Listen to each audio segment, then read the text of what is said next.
Muito bem, irmãos, nós vamos seguir nossa proposta para esses domingos, que é estudar a palavra do Senhor quanto ao assunto da preguiça. São alguns sermões para combatê-la de forma bíblica.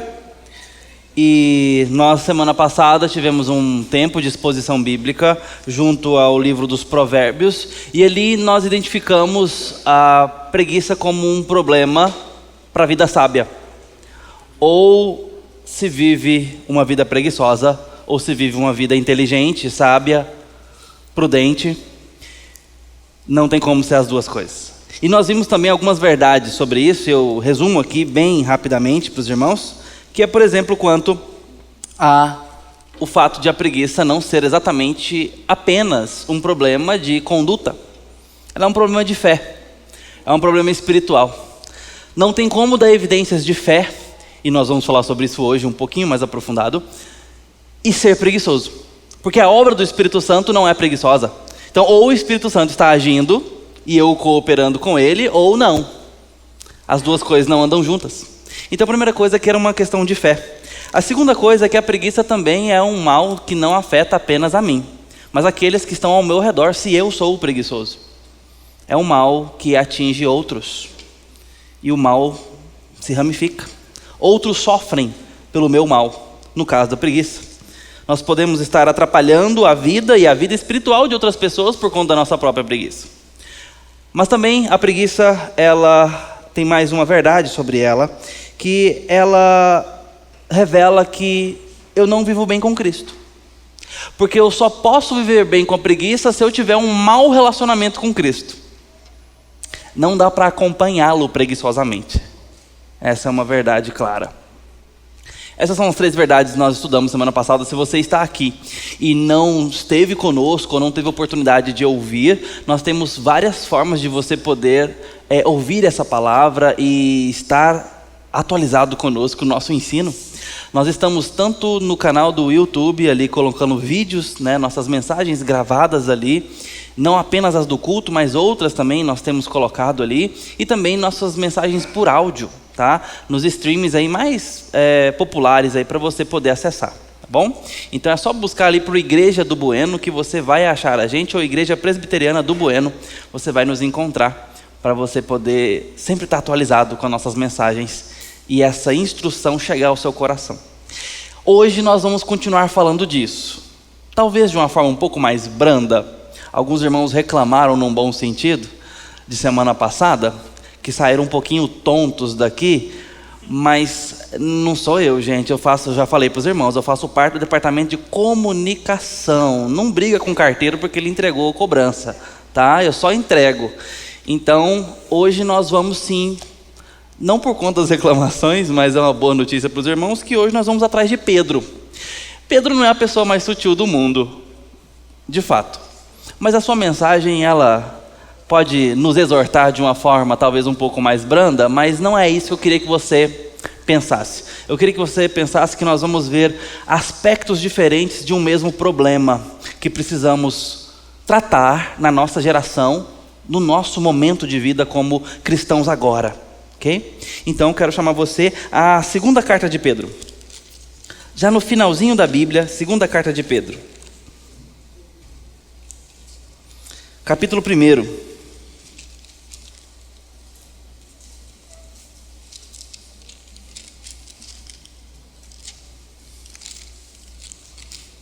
Versículos 5 a 9.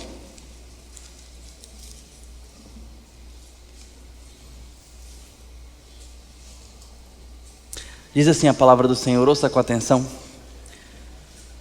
Por isso mesmo, vós, reunindo toda a vossa diligência, associai com a vossa fé a virtude, com a virtude o conhecimento, com o conhecimento o domínio próprio, com o domínio próprio a perseverança, com a perseverança a piedade, com a piedade a fraternidade, com a fraternidade o amor. Porque estas coisas, existindo em vós e em vós aumentando, fazem com que não sejais nem inativos, nem infrutuosos no pleno conhecimento de nosso Senhor Jesus Cristo. Pois aquele a quem essas coisas não estão presentes é cego, vendo só o que está perto, esquecido da purificação dos seus pecados de outrora. E é muito rico, irmãos, que nós tenhamos acesso a outras boas traduções bíblicas, tá? E por tradução bíblica, entenda, nós temos versões bíblicas e traduções bíblicas. Além disso, temos paráfrases bíblicas. E isso tudo faz uma diferença grande na nossa hora de estudar a palavra de Deus e considerar o texto sagrado. Uma tradução bíblica, ela é considerada tradução quando ela vai por um grupo de estudiosos ali, linguistas, né, e até biblistas, e vão atrás dos textos nas suas línguas originais, a saber, sobretudo, 3 grandes línguas e alguns dialetos: hebraico, aramaico e grego. As 2 primeiras para o Antigo Testamento, a última para o Novo Testamento, e eles vão ali tirar daqueles manuscritos disponíveis e das possibilidades mais longínquas e dos melhores textos que eles têm acesso. Não é só uma questão de data, quanto mais antigo melhor, não é bem assim, mas sim tem uma questão de importância aí, e os melhores manuscritos disponíveis para fazer então uma tradução o mais fiel possível. E o mais fiel possível não é apenas ser literal, ou às vezes nem é literal, porque não comunica a mensagem que precisa para a língua portuguesa, inglesa, ou qualquer ramificação da língua anglicana e por aí vai, chinesa que fosse, ou mesmo tupi. Nós temos um trabalho junto a essas grandes corporações de tradução de interpretar e colocar no texto ali o que foi pretendido originalmente. Então é um trabalho muito rico e sério. E nessa hora, nós temos então algumas traduções bíblicas disponíveis, e boas traduções bíblicas. Tem uma curiosidade que eu gostaria de falar, porque tem um pouco a ver com o nosso assunto hoje, sobre esse trabalho intelectual junto ao conhecimento, a busca por ele.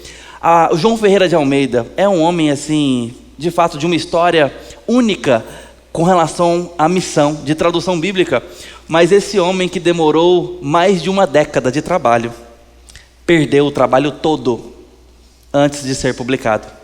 Os irmãos sabiam disso? João Ferreira de Almeida. Depois foi um retrabalho, claro, né, com algum caminho andado, mas imaginem só. Procurem saber um pouquinho mais sobre essa história. É de chorar e cortar o coração, mas depois você vê que a coisa foi realizada. O trabalho de João Ferreira de Almeida é um trabalho, por exemplo, assim, fundamental no Brasil, tá? Então ele é um trabalho pivô para nós, assim, de fato.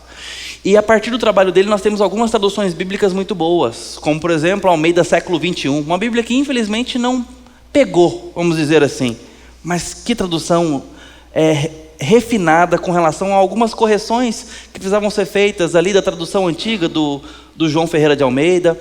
Almeida século 21 se baseia no Almeida, mas com algumas intervenções necessárias. Dali também nós temos a Bíblia, agora mais recentemente, que nós temos recomendado para a igreja que estudem a partir dessa tradução bíblica, que é a Nova Almeida Atualizada. Essa tem intervenções não tão grandes, mas ela vai por trás de uma linguagem desfazendo algumas palavras e expressões que não comunicam tanto para a nossa geração portuguesa, na língua portuguesa. Então, há palavras como concupiscências, palavras, por exemplo, como essa e tudo mais, vão ali dando uma atualizada semântica para aquilo que faz sentido para nós hoje. Uma criança consegue ler e falar, beleza, eu preciso de ajuda aqui, mas eu estou entendendo. Você vai caminhando bem. São atualizações necessárias. Nós já tivemos várias desse tipo, até chegar na Almeida Revista e Atualizada que nós estamos usando nesse momento. Mas a Nova Almeida, ela tem nos trazido um refrigério novo, sem ser uma atualização de cada palavra, como outras Bíblias fazem, e deixam alguma coisa pelo caminho, como sentidos que não podiam ser trocados. Nós temos algumas Bíblias que tentam atualizar demais. Por exemplo, as paráfrases bíblicas. Tem o seu valor? Tem. Mas as paráfrases nem podem ser consideradas texto bíblico, como uma tradução pode. Tá? Por exemplo, vou falar de uma. Eu lembro de minha mãe trabalhar, até um tempo ela trabalhou como zeladora da igreja. A gente foi criado ali na Igreja Cristã Evangélica do Riviera, foi onde eu cresci.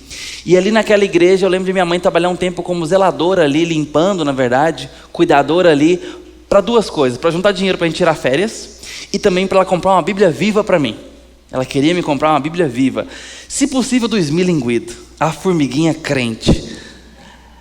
Bom, a Bíblia não chegou, não sei, eu acabei ganhando outra Bíblia, mas ela não comprou a Bíblia viva, não sei se estava difícil de achar naquela época, alguma coisa assim.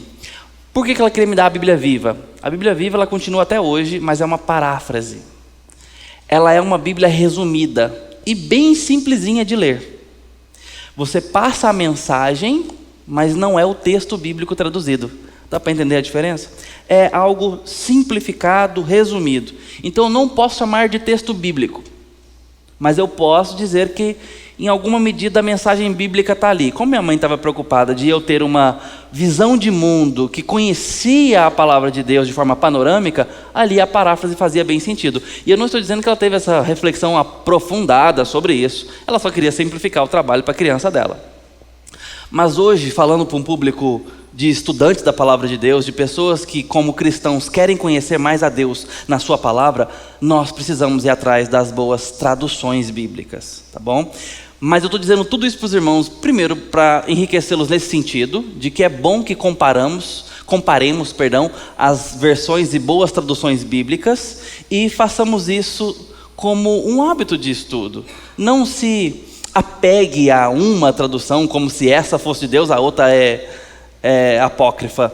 Não, vamos ler e comparar sempre bons textos traduzidos para enriquecer a nossa leitura. Eu estou dizendo isso porque essas mesmas palavras aqui, em algumas outras boas versões, essa ideia da inatividade sugerida por Pedro, ela é tratada como preguiça.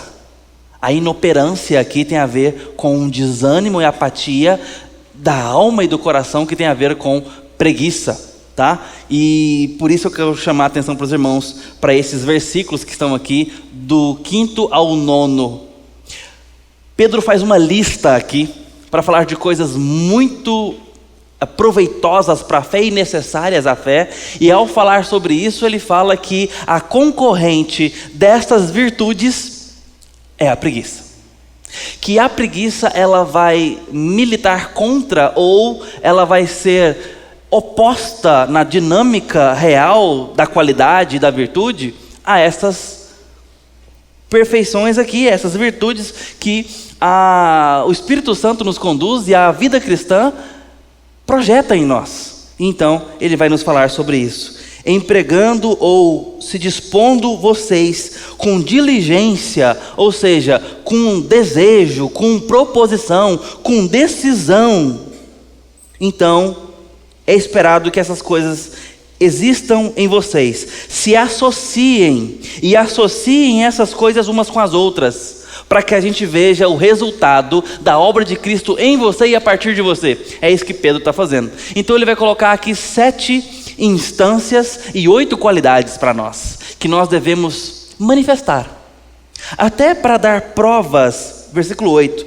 porque se essas coisas existem em vocês e aumentam, fazem com que não sejais inativos, inoperantes, preguiçosos, nem infrutíferos no pleno conhecimento de nosso Senhor Jesus Cristo. Em outras palavras, não demonstrar, não perseguir, não se envolver com essas virtudes, uma vez salvos pelo Evangelho de Cristo, pelo Cristo crucificado e ressurreto, você vai perseguir o conhecimento de Cristo depois.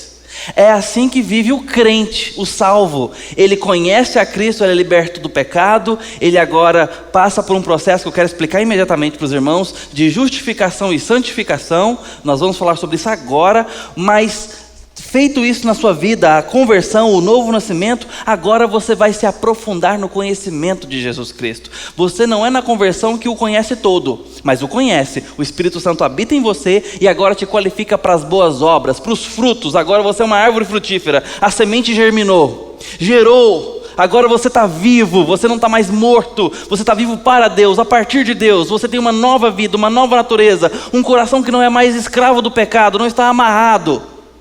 É escravo de Cristo, leva o pensamento a Cristo, conhece Cristo, anda com Ele, caminha com Ele. Essa é a nova vida.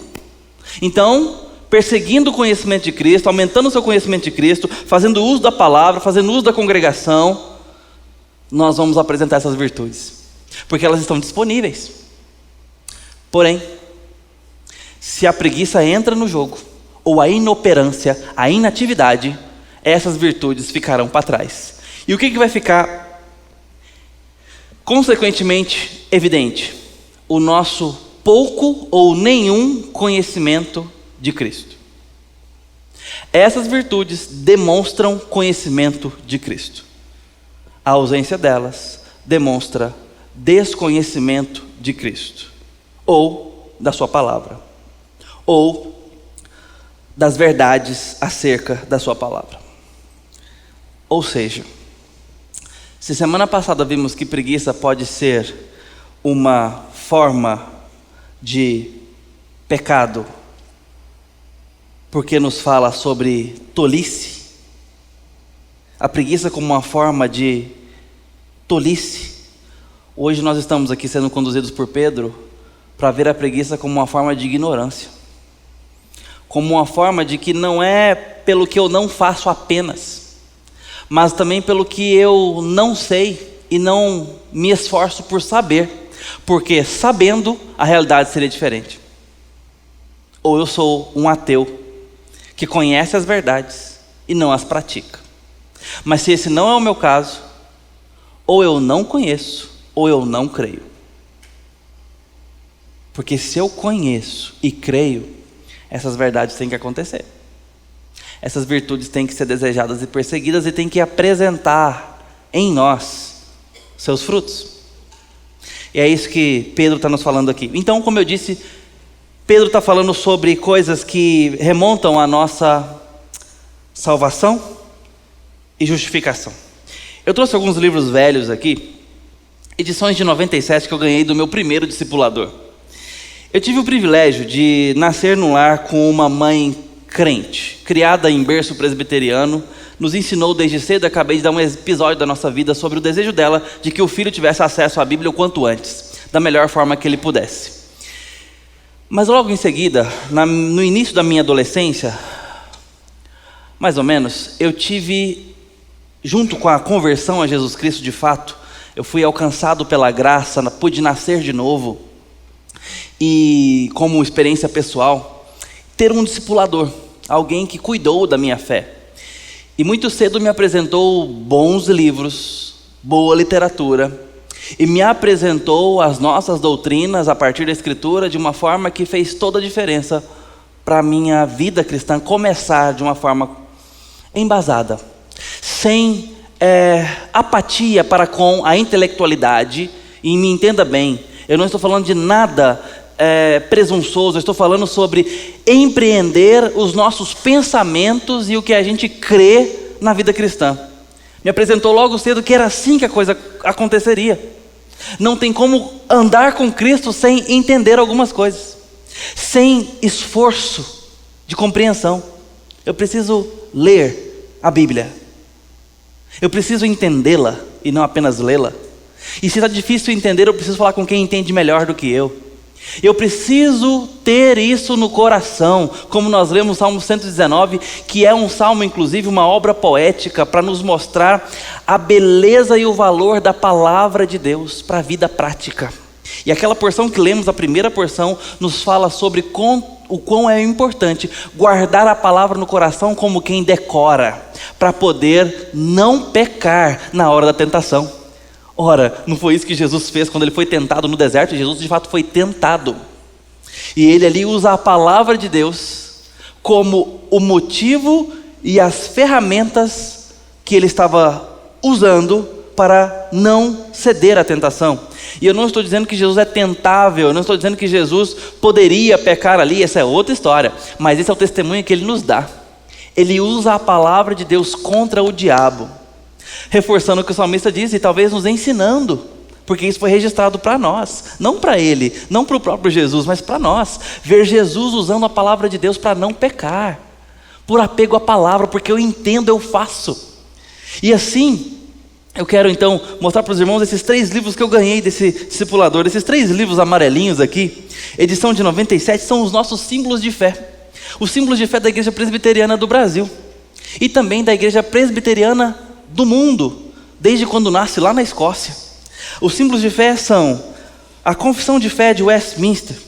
Esse documento foi escrito ali por mais de 180 teólogos, numa época que precisava se embasar biblicamente a igreja.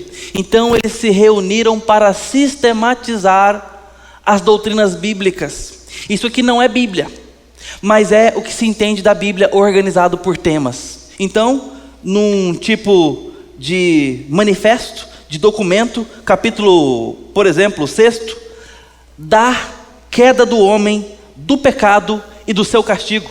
Então, ele vai discorrer por tópicos sucintos e seus textos correlatos, biblicamente falando. Ou, por exemplo, se eu pego, de repente aqui, o capítulo 17, da perseverança dos santos. E então vai discorrer o que a Bíblia fala sobre isso e os versos correlatos. Essa é uma confissão de fé, ou uma declaração de fé. Cremos na palavra de Deus sobre esses assuntos o seguinte. Nossa confissão de fé de Westminster: todo membro da igreja presbiteriana primeiramente crê na palavra de Deus, depois subscreve os símbolos de fé como boas exposições da palavra de Deus. Ah, pastor, eu fico só com a Bíblia. Tudo bem, primeiro lê isso aqui e mostra onde você discorda, porque de fato é algo muito simples. É só uma sistematização da palavra de Deus, muito simples. Segundo documento, isso aqui é chamado de símbolo de fé. Não é a pomba, não é a sarça, não é a cruz. Os símbolos de fé são documentos. O catecismo maior. Catecismo é uma forma de documento antigo que está sendo renovado em alguns credos. Por exemplo, a igreja presbiteriana Redeemer, do Timothy Keller, pastor Timothy Keller, em Nova York. Ele fez um catecismo ali para a sua comunidade, baseada nesses documentos, que chama-se Catecismo New City, ou Nova Cidade. Um documento fantástico que eu tenho até vontade de implementar no nosso curso aqui daqui a algum tempo, porque é um documento muito legal, atualizado para questões contemporâneas. Mas é um catecismo. Como que funciona um catecismo? Perguntas e respostas. Então, o catecismo maior, por exemplo, a pergunta de número 104. Quais são os deveres exigidos no primeiro mandamento? É uma sessão reservada ao decálogo aqui. Pergunta de número 157. Como a palavra de Deus deve ser lida? Deixa eu mostrar a resposta para os irmãos entenderem a dinâmica desse tipo de documento. As Santas Escrituras devem ser lidas com um alto e reverente respeito. Já tem aqui uma sinalização número 1, mostrando os versos e algumas explicações sobre esse motivo. Com firme persuasão de serem elas a própria palavra de Deus. Mais uma notificação de versículos que mostram que a Bíblia fala que ela é a palavra de Deus. E de que somente ela pode habilitar-nos a entendê-las. A Bíblia nos prepara para entender a Bíblia. Com desejo de conhecer, crer e obedecer à vontade de Deus, nelas revelada. Com diligência e atenção ao seu conteúdo e propósito, com meditação, aplicação, abnegação e oração. E aqui, 1,5 páginas de versos que mostram e corroboram com esse propósito. Mais o breve catecismo, nosso último símbolo de fé. É basicamente a mesma coisa do catecismo maior, só que com enfoques mais sucintos ainda, mais breve. Lutero usava isso daqui, não esse documento, mas um catecismo próprio, até confeccionado por ele para educação de crianças, perguntas e respostas, tá? Biblicamente embasadas. E eu queria ler aqui para você algo que tem a ver com o nosso texto, que é o que o nosso catecismo maior fala sobre santificação.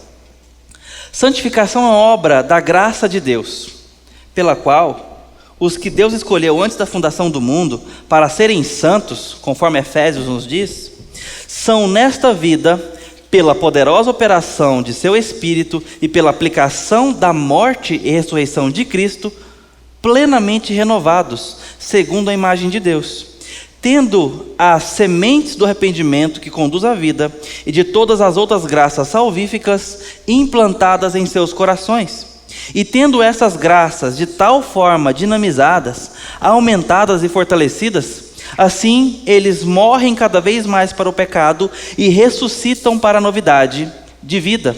Esse é um dos tópicos sobre a santificação.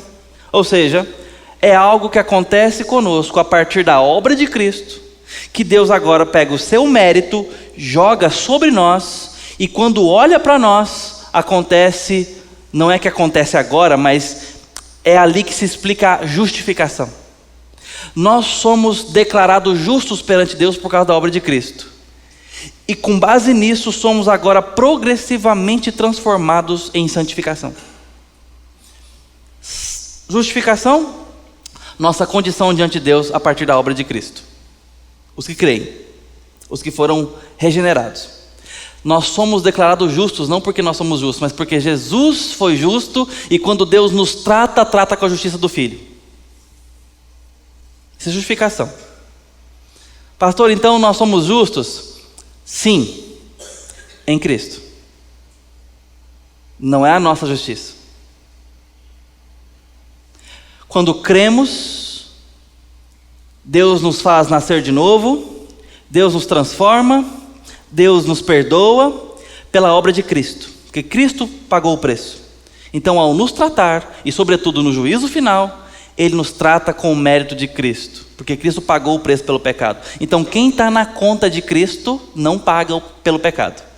É assim, obra dele, por isso é pela graça. E a santificação? A santificação é para o tempo. Uma vez justificados, agora nós estamos em processo de santificação. E esse processo ele se dá progressivamente. Nós vamos sendo transformados à medida que a nossa maturidade cristã avança. E Pedro está falando sobre isso. Ele está falando sobre aqueles que dão testemunho do conhecimento do Senhor Jesus Cristo. Eles vão associar conhecimento com domínio próprio com perseverança ou com esperança, esperança com piedade, piedade com fraternidade, fraternidade com amor. Ele vai fazer estas coisas serem próprias, ele vai usar isso. Isso vão ser marcas da sua vida, da sua piedade. A fé que acrescenta virtude, ou seja, bom procedimento. A virtude que acrescenta-se ao conhecimento, ou seja, ciência, informação nova, aprendizado. O conhecimento, ele acrescenta domínio próprio, ou seja, temperança. A gente vai aprendendo a ser temperante, a gente vai aprendendo a se dominar, a gente vai aprendendo a saber quando falar, quando não falar, quando agir, como fazer tudo isso. Isso são obras do Espírito Santo em nós, porque nós temos conhecido a Cristo.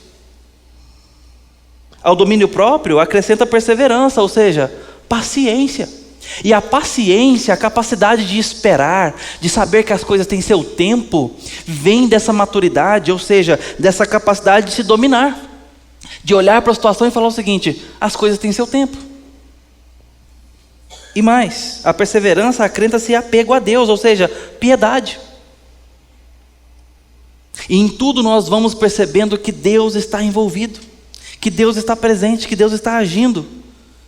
E na nossa perseverança, domínio próprio, no nosso conhecimento, a gente vai aprendendo a amar a Deus melhor. Piedade. E a piedade, ela não vem sozinha, mas a gente pode acrescentar a ela a fraternidade, ou seja, a gente passa a não apenas olhar a nós mesmos no nosso relacionamento sozinho com Deus, mas a gente olha o irmão e vai acrescentando mais pessoas na nossa lista de oração, na nossa importância, na nossa preocupação e ocupação. O crente maduro que conhece a Jesus Cristo, ele se importa com gente, ele diminui suas diferenças, e se as tem, ele as trata. Ele não se conforma em não passar aqui para a igreja e ter gente que ele não cumprimenta. Ele não pode se conformar com isso, porque isso é uma evidência que o Espírito Santo não está alcançando essa parte da sua vida. Ele acrescenta a fraternidade, o amor, por fim, porque nos leva em direção ao outro, ao cuidado do outro. Isso são obras do Espírito Santo, de pessoas que creem em Jesus Cristo, foram justificadas por Ele e agora estão sendo transformadas em santos. E santidade não é a capacidade de não errar e não pecar. Paulo trata uma igreja toda de santos, sendo que ele está descendo o chicote neles ali várias vezes, por conta de pecados. Santo não é quem não peca, santo é quem foi marcado e selado pelo Espírito Santo. É santo em Deus, em Cristo pelo Espírito Santo. Agora está em santificação, que é um processo. Mas você pode estar estacionado, você pode estar parado no tempo da sua santificação. Sabe como? Se você for preguiçoso com relação ao seu conhecimento. você precisa sair do lugar. Pastor, eu nem aprendi a ler. Ou minha mãe é analfabeta. Muito bem. Tem outras formas. E Deus sempre deu outras formas.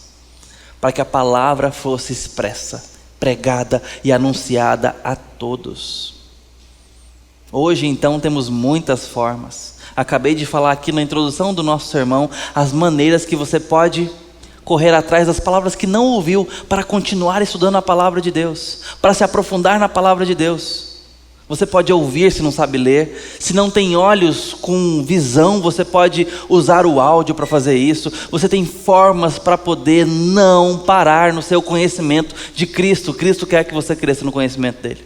Se você tem condição de fazê-lo, se você tem filhos que podem te ajudar, se você tem hoje pais que podem te ajudar, amigos e irmãos, os grupos de estudo, as nossas ferramentas na igreja, para que o seu discipulado não pare. E pode ser que você não lê, que você não busca, que você não escuta, que você não usa um audiolivro, que você não escuta às vezes um programa de rádio da igreja, um programa de podcast da igreja, não assiste enquanto lava uma louça, faz uma caminhada, faz uma atividade que você pode ali ter a atenção de uma mídia. Às vezes não fazemos por preguiça. Porque não queremos colocar a cabeça para funcionar.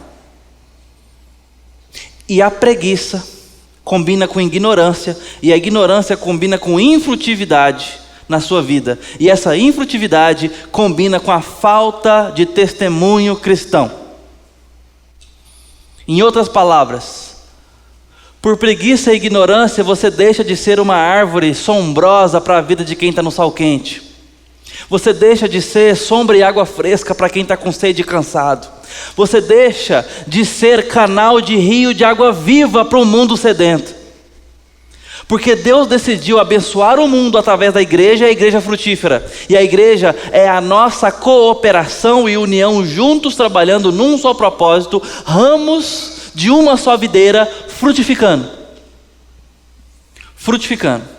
E a falta de fruto pode ser evidência de que você não conhece a Jesus Cristo. Pode ser uma evidência de uma ignorância letal, que precisa ser confrontada pelo conhecimento de Jesus Cristo, e a saber, esse crucificado, morto e ressurreto. Pode ser. E esse conhecimento ele não vem desassociado de fé e prática. A Bíblia é linda em nos falar sobre os processos de conversão, ou os atos de conversão nas suas linguagens maternas. Por exemplo, no hebraico a palavra Yeshuv significa que eu viro os meus pés para o outro lado. Quase que 180 graus, eu abandono esse caminho. É por isso que a gente até faz algumas confusões com Deus se arrependeu de ter feito o homem. Ali não é uma reflexão que leva ele a um desgosto, ali é deixar de andar com. Ele abandona aquela manutenção provedora daquele caminho. É a mesma palavra que dá para traduzir para arrependimento. Por exemplo, quando o homem peca, no Antigo Testamento diz Deus que deixa o homem. E de fato, tanto é que ele morre. A menos que agora exista uma religação. A gente sabe que essa religação está em Jesus Cristo. Mas aqui você vê que eu viro os meus pés, eu abandono esse caminho, esse rumo de vida. E o hebreu pensa muito com os pés. Por exemplo, a palavra de Deus é tratada como lâmpada no Antigo Testamento, como luz. E essa luz serve para quê? Lâmpada para os meus pés e luz para o meu caminho. E assim você vai vendo, formosos são os pés dos que anunciam coisas boas. O hebreu pensa muito com o pé. O caminho daquele, o caminho do justo, o caminho do outro. Mas os perversos não prevalecerão. Prevalecer, a linguagem hebraica ali é manter o joelho firme, do Salmo 1. Os perversos ou o ímpio não manterão os joelhos firmes diante do juízo, eles se dobrarão. Mas o caminho do justo o Senhor conhece, ama. Então o hebreu pensa com os pés, e a palavra conversão, ou seja, ser impactado pela palavra de Deus tem a ver com mudar o rumo da vida. Não dá para continuar do mesmo jeito. Esse conhecimento que chega pela palavra e pelo evangelho tem que mudar a nossa vida. Passa pela fé e transforma a nossa atitude. Por isso que nós devemos amar o Senhor com todo o entendimento, alma e força, tem que chegar na mão, tem que chegar no braço e nas pernas, tem que mudar a nossa forma de viver. Mas agora vamos lá para o mundo grego, porque lá a conversão ainda significava a mesma coisa, mas com outra semântica de vocabulário. Agora era a metanuns ou metanoia, tinha que mudar a forma de conceber a vida, a forma de pensar. E isso não era desassociado da prática, era mudar o comportamento, mas o grego entendia que o comportamento era orientado por uma compreensão da vida, por uma forma de pensamento. Nós fazemos o que fazemos porque pensamos como pensamos. E isso, é claro, continua sendo até hoje assim. Nós até podemos fazer coisas sem entender, mas até essa ignorância justifica nosso comportamento. Por isso que o Espírito Santo não combina com ignorância, porque quer nos dar clareza, para que as atitudes sejam as dele, geradas por ele, os frutos que ele produz. É isso que Pedro está nos alertando aqui, para nos mostrar sobre a lógica desse texto, que só existem duas possibilidades opostas para o crente, para mim e para você. Ou a gente desenvolve essas qualidades, essas 8 qualidades, ou a gente ignora que tem qualidade para desenvolver. Ou você, como crente, desenvolve isso daqui, ou você não tem qualidade para desenvolver. Não dá para ficar no meio do caminho. Por quê? Porque o Espírito Santo te sela com propósito, e está vivo aí. Então, se nós estamos falando de crente, ou você está ignorando, ou está desenvolvendo. Agora, nós podemos estar falando de crente e não crente. Aquele que não conhece a Jesus Cristo, aí não tem qualidade para desenvolver. Essas. Isso aqui são frutos do Espírito Santo em nós. Mas eu posso estar falando com um crente e não está vendo essas qualidades. Não está vendo domínio próprio, não está vendo fraternidade, amor para com os outros, dificuldade nessa área, não está vendo aí a temperança, não está vendo piedade, não está vendo o conhecimento por si. A pessoa é rasa, não se importa em conhecer mais, não quer estudar, não quer ler, não quer nem ouvir. Pode ser. Aí é um caso de ignorância, mas você tem que estar disposto e disposta, minha irmã, a falar que você não quer se relacionar com o Espírito Santo, que para você o que Deus já fez basta. Você está disposto a fazer essa declaração? Não quero que o Espírito Santo produza mais nada em mim, porque Ele não vai fazer só o que você quer. Não é assim que funciona. Não, eu quero que o Espírito Santo abençoe minha vida financeira e abençoe meu trabalho e a dor que eu estou sentindo aqui na coluna. Não é assim que funciona. Primeiro que o Espírito Santo é uma pessoa, é o nosso Deus, trabalhando junto com Deus Pai e o Deus Filho, para produzir em nós o que eles planejaram para a nossa história. E planejando para a nossa história para que a gente sirva a grande história de Deus no mundo. Estamos em missão. E esses dons visam a cooperação graciosa e cheia de privilégio nossa no reino. Não ache que nós somos o centro e que você é o centro da atividade de Deus. Não somos. Nós recebemos toda a graça, toda a bênção da parte de Deus. O maior preço pago foi por nós. Mas porque Ele tem uma história, e essa história tem um plano, e esse plano está em desenvolvimento, e esses dons visam nos capacitar para servir a esse plano. Você está disposto a falar que não quer mais nada com o Espírito Santo? Porque isso tem a ver com você lidar com esses frutos que o Espírito Santo necessariamente gera em nós. Eles precisam aparecer, irmãos. Talvez seja a falta de conhecimento, e a falta de conhecimento seja por falta de, ou pela presença, perdão, de preguiça. Se somos ociosos, nós não vamos ter conhecimento, e a falta de conhecimento congela essas qualidades disponíveis para nós, espiritualmente falando. E a gente precisa pensar sobre isso com seriedade. Aqui nós estamos sendo expostos, meus irmãos, sobre o dilema claro da santidade. Se estamos num processo de santificação, nós estamos perseguindo o conhecimento de Cristo. Nós estamos querendo olhar para frente, valorizando o que foi feito no passado, para que a gente tome atitude agora, no meu presente. Ele está falando para a gente, a preguiça passa a ser apresentada agora como ignorância, um desconhecimento acerca de quem Jesus é e o que Ele fez por nós.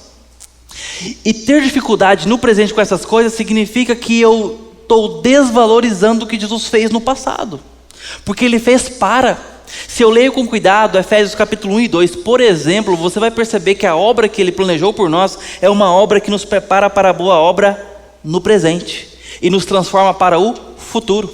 É uma obra contínua de crescimento, de apresentação de dons, de serviço.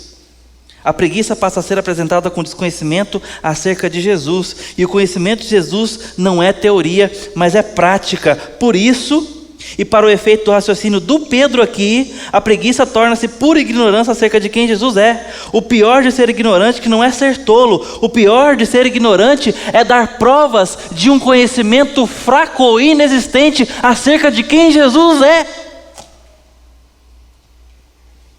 Porque se conhecemos a Jesus, as coisas têm que ser diferentes. Jesus não é um assunto, Ele é uma pessoa que se faz verdade viva, que transforma, muda a nossa forma de ver a vida, a nossa disposição para as coisas, confronta o nosso pecado. Não dá para andar pecando e amando a Cristo ao mesmo tempo. Não dá para ser ignorante e falar que conhece a Cristo, porque Ele é verdade viva, que bota fogo nos nossos neurônios, que usa tudo que está em nós a serviço da sua glória, que faz com que o Espírito Santo viva em nós, porque entendemos, porque cremos e porque fazemos, faz através de nós. Gera esses frutos para alcançar o perdido, para fortalecer a igreja, para amar o próximo, para pregar mais de Cristo, para dar para o mundo aquilo que nós entendemos, compreendemos, cremos e dispomos a viver. Aquele que crê em Cristo, conforme as Escrituras, do seu interior fluirão rios de água viva. Vou repetir porque a primeira parte é muito importante. Aquele que crê em Cristo, não de qualquer jeito, não segundo a própria preferência, mas conforme a Escritura, do seu interior fluirão rios de água viva. O seu conhecimento bíblico te dará mais de Cristo e fará com que de você saia Cristo, vida, bênção e esperança para a nossa geração. A verdade é que a gente só dá o que tem. A gente só dá o que tem. E a boca continua falando do que está cheio o coração. Seus filhos não têm como amar a Cristo a partir de você se você o desconhece, porque você não está entregando Cristo a eles. Nós precisamos crescer no conhecimento da palavra de Deus, com piedade, temor, oração e experiência pelo que temos aprendido. A preguiça nos deixa ignorantes, e a ignorância, afastados e apáticos com relação a Cristo. Nós precisamos de Cristo, e Cristo é achado no conhecimento da palavra. E assim, meus irmãos, eu quero encerrar encorajando você a pensar que o caráter da preguiça vai contra o Espírito Santo em nós. Lida contra, tenta diminuí-lo, calá-lo em nós. Um cristão que é ocioso e infrutífero no conhecimento de Jesus tem pouco a mostrar quanto à fé, quanto à virtude, quanto ao conhecimento, quanto ao domínio próprio, quanto à perseverança, quanto à piedade, quanto à fraternidade, e quase nada a dizer quanto ao amor. Um cristão que é fraco de conhecimento, talvez vai ter pouca coisa para mostrar acerca do que o Espírito Santo faz, porque faz através da palavra em nós. O ócio e a infertilidade aparecem nas palavras de Pedro aqui como garantia de que as qualidades do Espírito Santo podem ser confrontadas com base no que Ele quer fazer em nós e no que nós temos feito de nós mesmos com relação ao Espírito. Pedro está argumentando conosco. Abandone a infrutividade e se apegue ao conhecimento de Cristo. O Espírito Santo tem coisas maravilhosas para fazer na sua vida. Talvez seja na hora de você retomar um bom testemunho, ou começar a ter um, de gente que crê e faz. E nós não estamos falando de ativismo, estamos falando de vitalidade.